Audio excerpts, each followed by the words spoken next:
Hello everyone, कैसे हैं आप लोग। उम्मीद है कि आप लोग अच्छे होंगे। आज की हमारी सीरीज है क्लेवेटस पार्ट नंबर 6। एपिसोड की स्टार्टिंग में क्लैन पूछता है कप में ये काली सी चीज क्या है। नेलुरु बताती है ये तो कॉफी है, ये तो बहुत ही महंगी है। वैसे कभी कभार मास्टर ब्रोको इसे पिया करते थे। पता है इसकी फलियां हैं जो स्लाइडर से आती हैं, जो कि पूर्वी समुद्र के पार है। मैंने इसमें ढेर सारी चीनी डाली है जिससे आपका मूड ठीक हो जाएगा। क्लैन कहता है इंसानों के कितने अजीबोगरीब ख्यालात। तभी वह कॉफी पीना स्टार्ट करता है। ये तो बहुत गर्म है, मैं तो भूल ही गया था कि मेरी जीभ कितनी पतली है।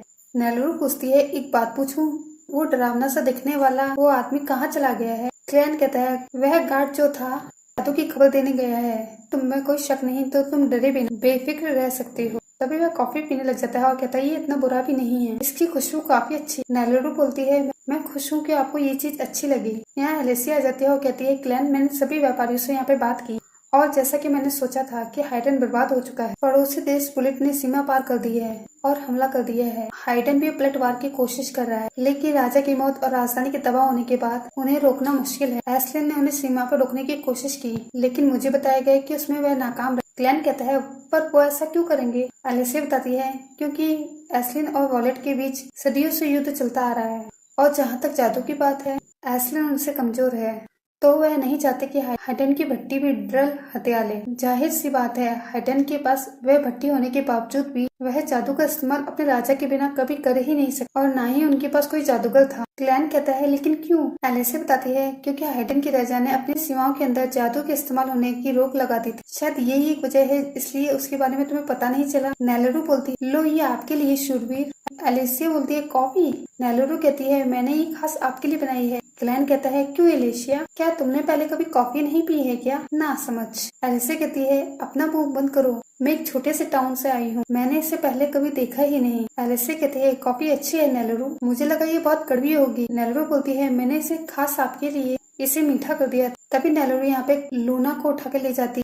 एलिसिया कहती है नेलुरु बहुत अच्छी है, वह दूसरों का इतना ख्याल रखती है कि उसे देखकर मन खुश हो जाता है। क्लैन बोलता है अगर तुम्हारे अंदर लड़की जैसा कुछ है वो है बस तुम्हारी बॉडी, लेकिन तुम दोनों ही बच्चा बर्थ नहीं कर सकते हो।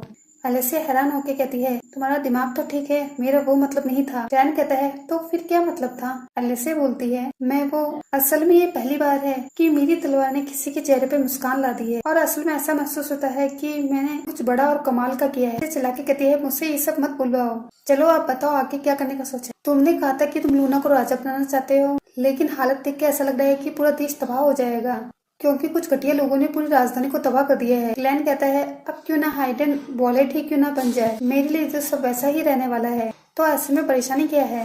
एलिसिया बताती है अगर वॉलेट सत्ता में आ गया तो लूना हाइडन से राजा नहीं बन पाएगा। क्लैन कहता है ये तो बहुत बड़ी परेशानी है। एलिसिया बोलती है उससे बड़ी परेशानी ये है कि वह लूना को हथियाना चाहेंगे। यह है कि असली हाइडन का बच्चा मिलने में मुश्किल है और कोई भी लूना को देख के ये बता सकता है कि वह शाही खून है और अगर हाइडन मिट गया तो इंसानों की दुनिया में वह अपनी जगह खो देगा। हाइडेंस के शाही वंश के आर्कनिक साइड को शुद्ध करने का राज छिपा है और जाहिर सी बात वॉलेट उसे पाना चाहेगा और ऐसा करने के लिए पूरी सेना को एक ही इंसान आदेश दे सकता है, वो एक है ड्रैगन मारने वाला, वो ड्रेल। एलिसिया कहती है सही कहा, मेरे पिता ने सेवा छोड़ दी थी और छुप कर रहने लगे थे और ड्रेल ने उन्हें मारने के लिए हद पार कर दी। पास्ट में ड्रेल बोलता है तलवार चलाने वाले युद्ध में माहिर योद्धा को हराने से मेरी जादू ही पूरी हो चुकी है, पर इतना ही काफी नहीं। छोटी एलिसिया कहती है तुम ताकत परखने के लिए मेरे पिताजी से लड़ने आए, आखिर तुम हो कौन। मेरा नाम है ड्रेल। तभी ड्रेल अपनी तलवार घुमाता है और वहाँ पे सब तबाह कर देता है। मैं तुम्हारे पिताजी का खास दोस्त हूँ जो असली ताकत हासिल करना चाहता है। छोटी एलिसिया कहती है रुक जाओ। तभी वो अपने तलवार उठाने लग जाती है, लेकिन उसके पिताजी उसे रोक देते हैं। अगर तुमने लड़ना शुरू किया तो तुम इसी में फंस कर रह जाओगी। वीर के लिए युद्ध आखिरी विकल्प होना चाहिए। युद्ध से इंसानों की दुनिया सिकुड़ के रह जाती है, तो मेरी बात याद रखो, उससे कभी मत लड़ना। जरूर शूरवीर बनोगे एलिसिया। तुम देखने जा रही हो कि इस दुनिया के आगे क्या है, तो तुम भी अपने पिता को जरा देखने दो। तभी यहाँ पे एलिसिया के पिताजी दम तोड़ देते हैं। करंट में एलिसिया कहती है अगर तुम वाकई चाहते हो लूना इंसानों की दुनिया में जिए तो तुम्हें वॉलेट की सेना को भगाना होगा और हाइडन को हर हाल में बचाना ही होगा। क्लैन कहता है क्या मुसीबत है,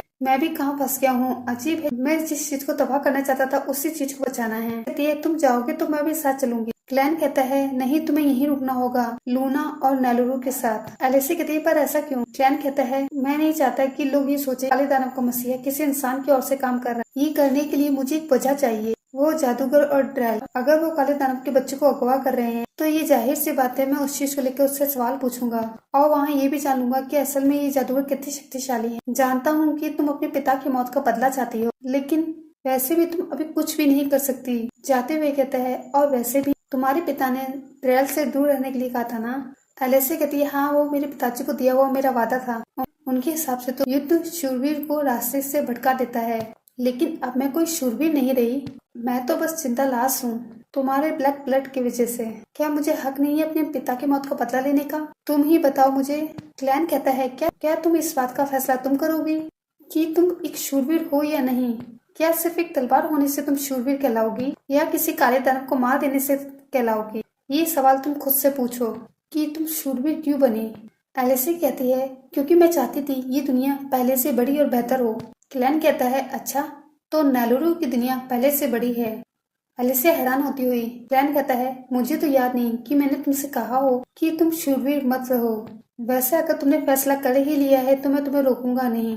तभी एलिसिया उठ के बोलती है, सुनो क्लैन, वहाँ तुम अपना ख्याल रखना। क्लैन कहता है, शायद तुम्हें मेरी ताकत का अंदाजा नहीं है। तभी अचानक एक हवा का तेजी से झोंका आता है। एलिसिया कहती है, नेलुरु। नेलुरु कहती है, आप यहाँ हैं तो मास्टर क्लैन कहाँ चले गए? एलिसिया कहती है, वो जल्द वापस लौटेगा, हम चाहें या ना चाहें। तभी क्लैन अपने असली रूप में उस राज्य की तरफ बढ़ रहा होता है। नेक्स्ट सीन में जनरल ड्रेन अपनी सेना को लेकर आगे बढ़ रहा होता है। यहाँ ब्रॉड कहता है, दूसरा खिलाड़ी यहाँ आसानी से ढह गया। मिकेल कहता है, अब क्या करेंगे रोड? मिकेल कहता है कि उन लोगों ने तेजी से सीमा पार कर ली और वह कुछ ही देर में हाइड्राइड पहुंच जाएंगे। रूट कहता है, हमें उन्हें रोकना ही होगा। उन्हें रास्ते में एक चौड़ी सी नदी मिलेगी, हम उन्हें वहाँ रोकेंगे। नेक्स्ट में एलिसिया और नेलुरु जा रहे होते हैं। तभी वे एक लोगों के ग्रुप को देखते हैं जो कि एक इंसान को पीट रहे होते हैं। वह लोग कहते हैं, तुम्हारी इतनी हिम्मत कि तुम लोग हमारे सामने आए। दूसरा आदमी बोलता है, ये जगह हमारी है, तुम लुटेरे की नहीं। लुटेरा कहता है, मैं तो सिर्फ अपनी जान बचा के भाग रहा था। एलिसिया कहती है, ये तो रेवेंस का बचा हुआ एक सिपाही है। तभी वह वहाँ से जाने लग जाती है और लुटेरा देख लेता है। कहता है, देखो वो रही, यही वो जिसने हमारे किले पर ऑक्टोपस छोड़ दिया था, इसी ने सब कुछ किया था। तभी वह सब पीछे देखता है, उसे कोई नहीं दिखता। तब वह कहता है, क्या कहा तुमने? शूरवीर? अगर शूरवीर जिंदा होते तो इस देश की हालत ये ना रहती। मुझे तो ये पागल लग रहा और उस लुटेरे को और पीटने लग जाते हैं। चलो तुम्हें इसे पेड़ से लटका दो। यहाँ पे बहुत सारे लुटेरे दिखते हैं जो कि पेड़ पे लटके हुए होते हैं। वह लोग कहते हैं, एक दिन में 9 रेवेंस मारे गए, तो इसका मतलब है एल्विस की खाई में बड़े से ऑक्टोपस का होना सच है। तुम्हारा मतलब है कि वो प्राचीन प्राणी? तीसरा आदमी बोलता है, पता नहीं इस देश को क्या हो गया है, पहले क्लेवेटस का हमला और अब बोलिट सेना भी। हर तरफ से बुरी खबर मिल रही है। तभी एक आदमी बोलता है, क्या दुनिया खत्म होने वाली है? वह आदमी बोलता है, अब चाहे जो हो, हम अपने शहर को बचा कर रहेंगे। हर शख्स को हथियार दो जो वो उठा सके, चाहे वो बूढ़ा हो या बच्चा। एलिसिया एक जगह पहुंच के कहती है, जाहिर सी बात है, हर कोई बेचैन हो रहा है। नेलुरु, एक बात बोलूं? नेलुरु कहती है, हाँ बोलिए। एलिसिया कहती है, जब मैं शहर में हूँ तो मुझे एलिसिया कहो, ना कि शूरवीर। नेलुरु बोलती है, क्या मैंने कुछ गलत कहा? एलिसिया कहती है, फिलहाल मैं अपनी पहचान छुपाना चाहती हूँ। तभी एक डोर खोलती है और यहाँ पे 2 आदमी खड़े होते हैं। वह कहते हैं, ये दोनों लड़कियां कौन है? उनमें से एक पूछता है, क्या तुम लुटेरों के साथ मिली हुई हो क्या? तभी एक लेडी आती है और कहती है, बस भी करो तुम दोनों। और वह आदमी बोलते हैं, माँ आप। लेडी बोलती है, तुम उस बच्चे को जगा दोगे? तभी एक आदमी बोलता है, लेकिन माँ आप देखिए जरा, इस लेडी की आंखों पे एक पट्टी है और साथ में तलवार भी है। वह लेडी कहती है, आज के माहौल में बिना तलवार के बाहर निकल ही नहीं सकते। फिर तुम अपनी कटकाठी के साथ बहुत ही कमजोर दिखते हो, अपने बूढ़े बाप की तरह। और फिर तुम घबराने पे हिचके लेना बंद करो, समझे? तभी वह लेडी बोलती है, मुझे माफ करना लेडीज, मैं हूँ कारी, ये मेरी जगह है। ये बच्चा तो हाइडेनियन लगता है, हल्के गुलाबी बाल और नोकीले कान। इस देश में शुद्ध नस्ल वाले लोग बहुत कम मिलते हैं। तुम दोनों बताओगी कि पूरी कहानी क्या है? अब तुम्हारी कहानी पर निर्भर है कि तुम्हें अंदर लिया जाए या नहीं। एलिसिया बोलती है, असल में हम दोनों एक खास आदमी की सेवा में तैनात हैं और इस बच्चे को बचाने की कोशिश कर रहे हैं। एलिसिया कहती है, मैं सच कह रही हूँ। यहाँ कारी कहती है, अच्छा ठीक है, मान ली। कारी कहती है, मुझे यकीन है कि तुम्हारा मालिक हाइड्रैक्स से भागा हुआ जरूर कोई रईस इंसान हुआ होगा। मुझे परवाह नहीं कि तुम्हारा मकसद क्या है, लेकिन तुम अगर थोड़ा पैसा खर्च करो तो तुम्हारी मदद हो जाएगी। बताओ तो तुम पहले क्या लेना चाहोगी, शराब या खाना? एलिसिया कहती है, हमें एक कमरा चाहिए और एक बिस्तर जिसपे बच्चा आराम से सो सके, और हम दोनों के लिए खाना भी। एलिसिया उनकी पेमेंट कर देती है। कारी बोलती है कि तुम्हारा कमरा ऊपर है। तभी वे दोनों आदमी बोलते हैं, अब तुम मेरी बात ध्यान से सुनो, हम बाहर से आए लोगों पर भरोसा नहीं करते। तभी कारी उन्हें पीछे से लात मारते हुए कहती है, चुप करो, बेकार की बात करना बंद करो और इनका सामान ऊपर लेके जाओ, समझे? इसलिए तुम दोनों को कोई लड़की खास नहीं डालती। नेलरू बोलती है नहीं, मैं अपना सामान खुद उठा लूंगी। तभी वह नेलरू से कहता है ये मुझे दे दो, इससे मैं उठा लूंगा। नेलरू उसे पकड़ा देती है और उसका वजन देख के वह आदमी भी अचक रह जाता है। तभी वह कहता है खड़े मत रहो, मदद करो मेरी।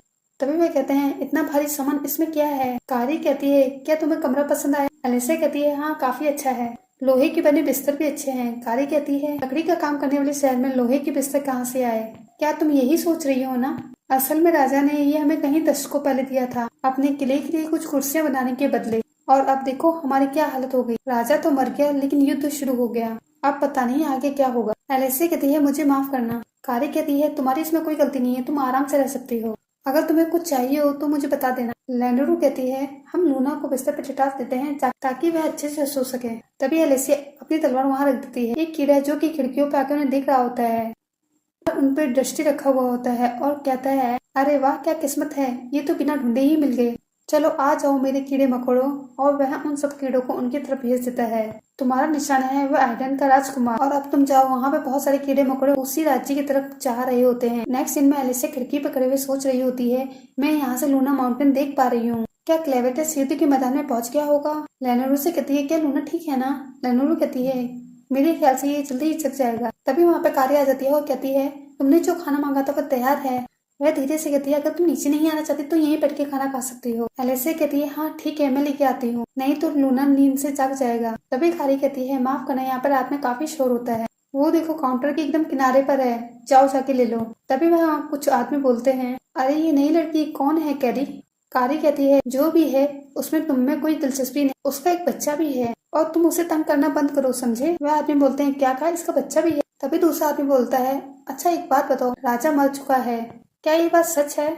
मैंने सुना कि वह ब्लैक मॉन्स्टर को मार नहीं सका तो उसने खुद की ही जान ले ली। वह आदमी कहता है तो वो बेकार शूरवीर क्या कर रहे थे। दूसरा आदमी कहता है शूरवीर कहलाने से कोई शूरवीर नहीं बन जाता, असल में वह शूरवीर इसलिए बने थे कि उन्हें राजा का शाही तंगा मिल सके। मैंने सुना कि एक आदमी को जैसे ही मिला उसने उसे बेच दिया। ब्लैक मॉन्स्टर की समस्या को चुनौती देना आसान नहीं है, इसी वजह से राजा ने पिछले 15 सालों से हथियार बनवाना बंद कर दिया था। फिर अचानक बस 13 शूरवीर चुन लिए। मैंने सुना है कि उन्होंने महल के सामने जुलूस भी निकाला था। दूसरा आदमी कहता है क्या कहा सच में। पहला आदमी कहता है यहाँ तक कि उन्होंने ब्लैक मॉन्स्टर को मार गिराने की कसम भी खाई थी। दूसरा आदमी बोलता है एक जुलूस निकला और सब मारे गए, कितनी शर्म वाली बात है। तभी आपस में लोग बात करते हुए कहते हैं कैसे निकम्मों की टोली है ये, पहले राजा की मौत फिर किले की तबाही, ये सब उनकी ही गलती है, यहाँ तक कि उसके लिए वही जिम्मेदार है। यहाँ पे रहने वाले शूरवीरों की गलती है। बेवकूफी भरे सपनों को देखने की वजह यही है कि वह हमारी तरह मेहनत नहीं करते। एलिसा सोचती है लोगों के मन में शूरवीरों को लेकर ये राय है। वह वहाँ से ऊपर जाने लगती थी, अचानक उसे कुछ सेंस होता है यहाँ ब्लैक मॉन्स्टर है, और अचानक से खिड़की टूटते हुए एक बॉल आके गिरती है। कारी कहती है कौन है वहाँ, किसने मेरे कमरे की खिड़की तोड़ी। तभी एलिसा कहती है तुम उसे बिल्कुल भी मत छूना। तभी वह चीज बड़ा होकर एक मॉन्स्टर के रूप में आ जाती है। मिनाट कहता है ये सिर्फ एक मामूली कीड़ा नहीं है, ये ऐसे कीड़े हैं जो काले दानव की जमीन में रहते हैं, जो उनके बराबर की ताकत भी रखते हैं। दूसरे शब्दों में ये कीड़े बड़े ही कमाल के हैं। अब कोई भी ज्यादा हिलने की कोशिश मत करना, अगर वो चौंक गए तो वे तुम्हें बर्बाद भी कर सकते हैं, चाहे मैं आदेश दूं या नहीं। वैसे भी ये है तो एक कीड़े ही। एलिसा कहती है जादूगर जो कि कीड़ों का इस्तेमाल करता है, और अचानक से अपनी तलवार निकलने लग जाती है, लेकिन अचानक याद आता है कि मैं अपनी तलवार तो कमरे में ही छोड़े आई हूँ। तभी एक आदमी बाहर निकलने की कोशिश करता है और वह बाहर वाले कीड़े जो कि उस आदमी को खा जाते हैं। मिनाट कहता है अरे ये तो बताना मैं भूल ही गया कि कुछ कीड़े बाहर भी हैं, उन्होंने पूरे शहर को घेर लिया है ताकि यहाँ से एक चूहा भी बच के भाग ना पाए। हाँ अगर अपनी जान प्यारी है तो यहाँ से भागने की कोशिश भी मत करना। कारी कहती है आखिर तुम हो कौन, तुम चाहते क्या हो। मिनाट कहता है माफ कीजिएगा मैंने अभी अपना इंट्रोडक्शन नहीं दिया है, मेरा नाम है मिनाट स्वाहा, मैं हूँ एक जादूगर, जनरल ड्रेल की सेना का सबसे शक्तिशाली जादूगर, जिसे हाईएस्ट विजार्ड भी कहते। तभी एक आदमी बोलता है क्या वह लोग यहाँ तक पहुँच चुके हैं। मिनाट कहता है मेरा सिर्फ एक ही मकसद है, ये देखना जो यहाँ पे वह हाइडन का बच्चा है वह शाही खून है या नहीं। तभी अंदर से नेलरू की चिल्लाने की आवाज आती है। तभी वहाँ पे एक लेडी दिखाई जाती है जो कि नेलरू से कह रही होती है मैं सिर्फ एक ही बार दोहराऊंगी, मेरा नाम है नाइसिफर निक, बॉलिट की सबसे शक्तिशाली जादूगरनी। तभी वह नेलरू पे हमला करती हुई, और ये एपिसोड यहीं खत्म होता है दोस्तों। चलिए अगर आपको ये एपिसोड पसंद आए तो वीडियो को लाइक कीजिए, चैनल को सब्सक्राइब कीजिए एंड दोस्तों के साथ शेयर कीजिए। चलिए फिर मिलेंगे, टिल देन बाय बाय।